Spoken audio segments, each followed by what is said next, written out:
Hello. Today I'm going to try to pick this Tesa T80. 6 pins on top and 2 active pins in the bottom as well. Pretty tough pick. I'm starting with the second pin in the bottom. Now I'm in a full set.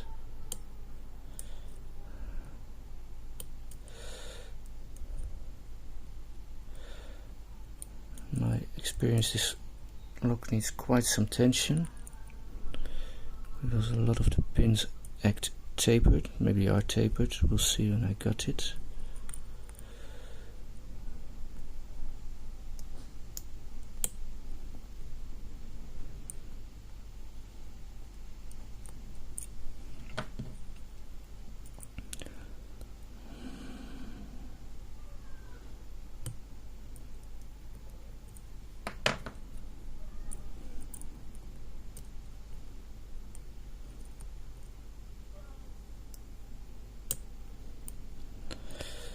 To reset pins a lot of the time, or tap them, and I'm getting new clicks.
Sometimes I wish I could just look inside a lock, especially when it's tapered.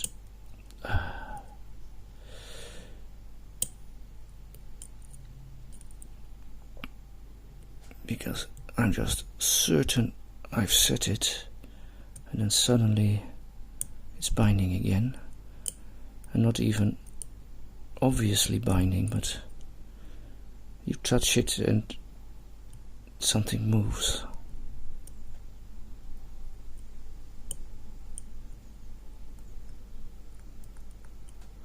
Six is binding a bit now.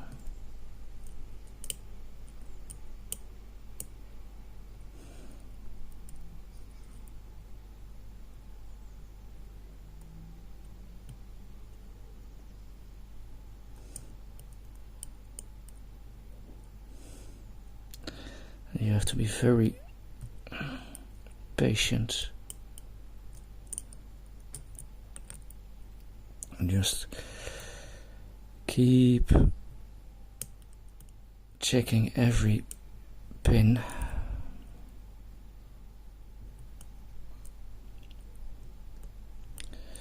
And also be careful that you don't overset anything.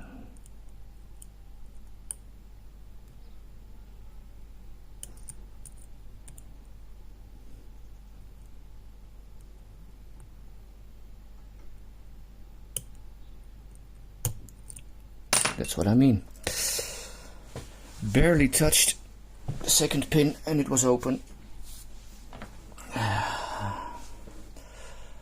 don't have a key for this one, so I'll leave it open when I got it.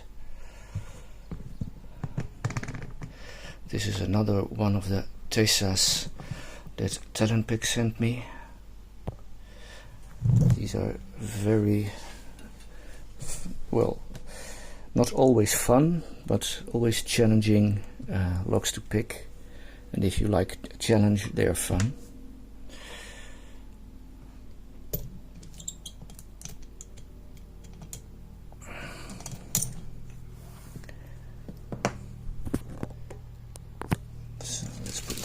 aside.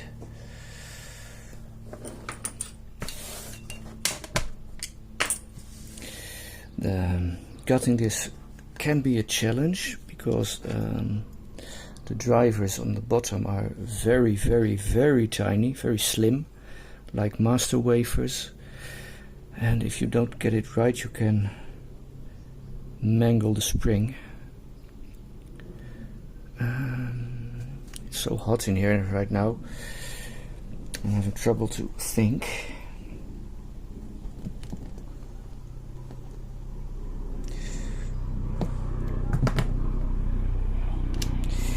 Okay, I want to shim. I'm not exactly worried about the top, but I am worried about the bottom. So I don't know if it's possible, but I'm going to try to get a shim there.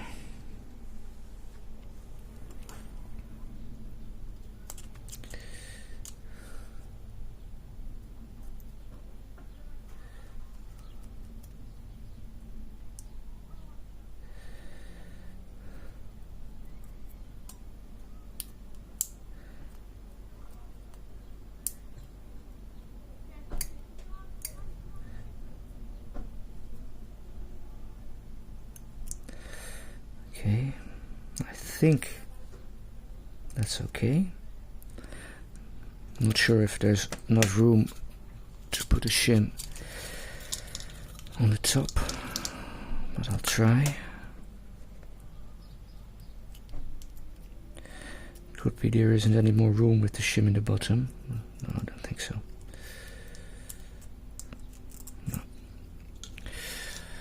No, but at least I don't have to worry about these ones that much. I also have to watch out when I get the plug out that I don't lose the key pins in the bottom.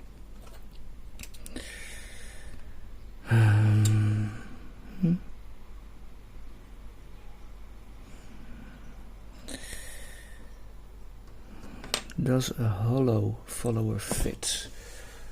That would be nice. Let's see. Nope. Oh, nope. Too bad. Well, let's just go for it. Orientation. Okay.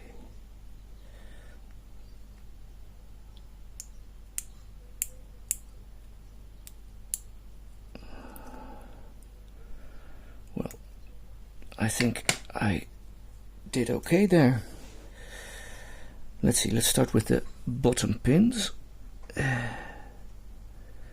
you can see, there's room for 4 of them, but there are only 2. In the second and the fourth chamber, that's 1. And 2. And the key pins on the top. 1, 2, 3, 4, 5, and 6.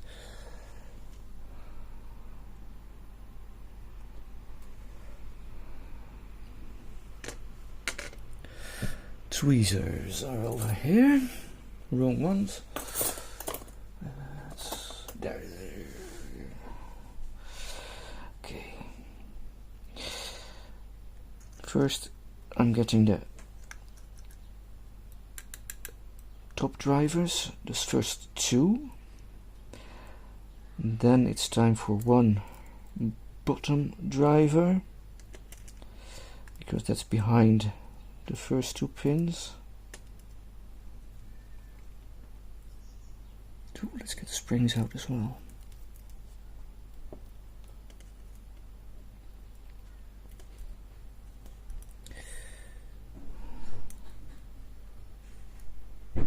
Over here.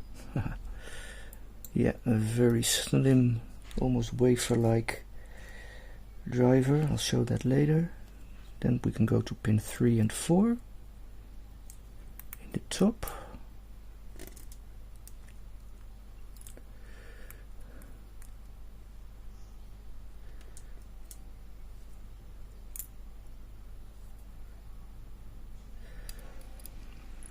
I think I launched.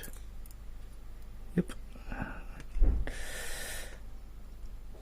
Well, let's just finish it then.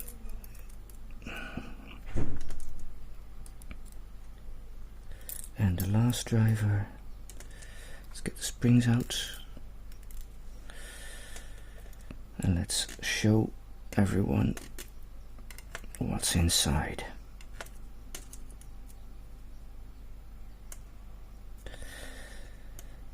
Cutting isn't too bad, but you just have to know about those two drivers. They can mess it up. Wouldn't be the first time that happens to me. Okay.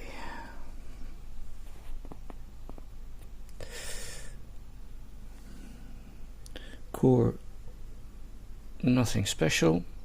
There you can see the room for the drivers.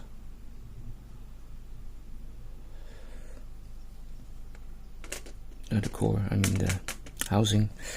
The plug, same.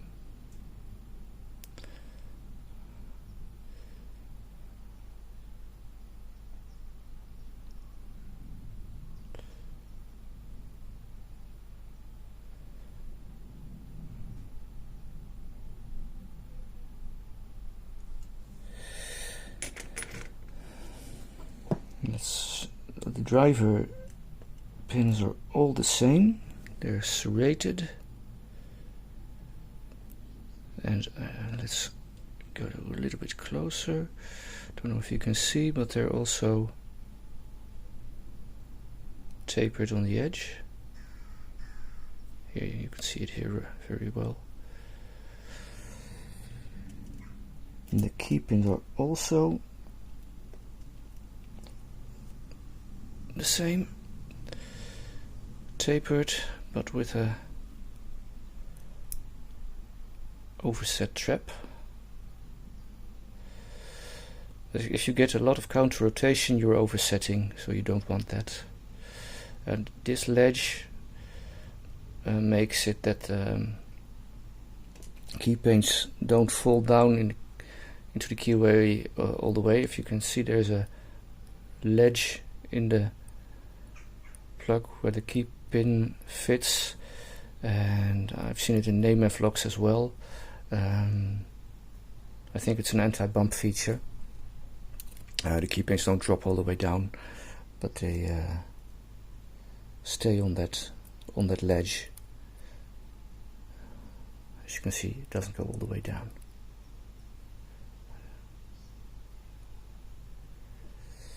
But when I take a longer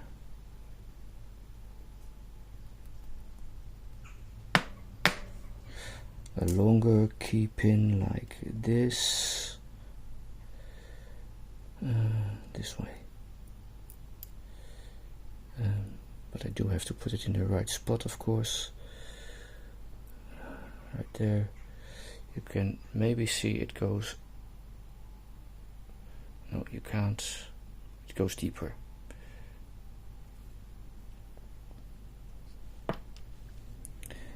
Let's go to the bottom pins.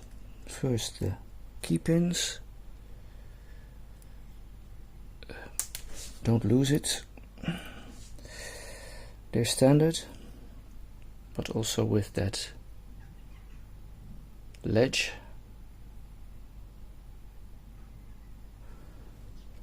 And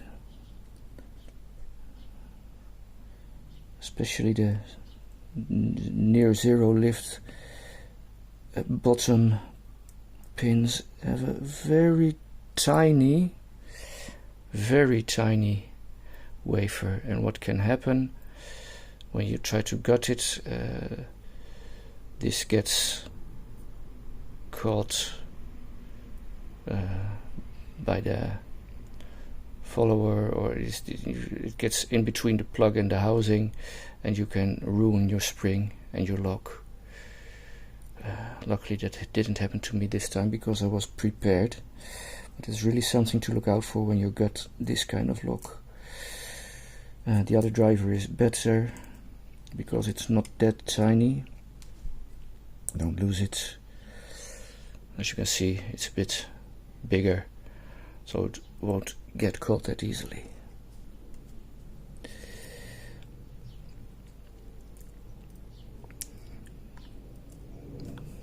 Let's get a nice overview of the pins. The bottom pins and these are the bottom pins and the top pins. Tricky pick, the Tesa T80. Thank you for watching.